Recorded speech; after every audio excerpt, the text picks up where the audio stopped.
નમસ્કાર ખેડૂત મિત્રો, પીએમ કિસાન યોજનામાં એક મોટી અપડેટ આવેલી છે।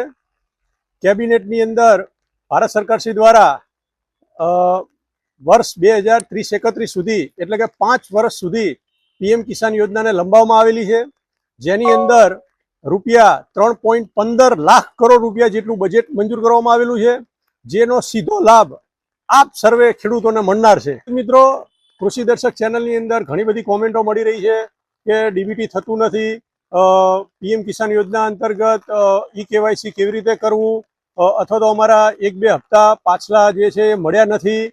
તો એના બાબતે જે કોમેન્ટો આવે છે તેના માટે કૃષિ દર્શક હવે થોડાક જ સમયની અંદર એક પીએમ કિસાન યોજના અંતર્ગત એક સિરીઝ ચાલુ કરવા જઈ રહી છે, જેની અંદર ખેડૂત મિત્રોને તમામ માહિતી ઉપલબ્ધ કરાવવામાં આવશે, જેની અંદર ડીબીટી, ઈ-કેવાયસી, નવી અરજી કેવી રીતે કરવી અથવા તો આને લગતા તમામ પ્રશ્નોનું નિરાકરણ કઈ રીતે કરી શકાય તે બાબતે આપણે કૃષિ દર્શક ચેનલની અંદર જણાવવા જઈ રહ્યા છીએ। તો તમામ ખેડૂત મિત્રોને વિનંતી છે કે કૃષિ દર્શક ચેનલને ફોલો કરો, શેર કરો અને આ બાબતે આપ સર્વે ખેડૂત મિત્રો તૈયાર રહો કે પીએમ કિસાન યોજનાના આપના પ્રશ્નોનું સોલ્યુશન કૃષિ દર્શક ચેનલ મારફતે અમે કરી શકીએ। આભાર।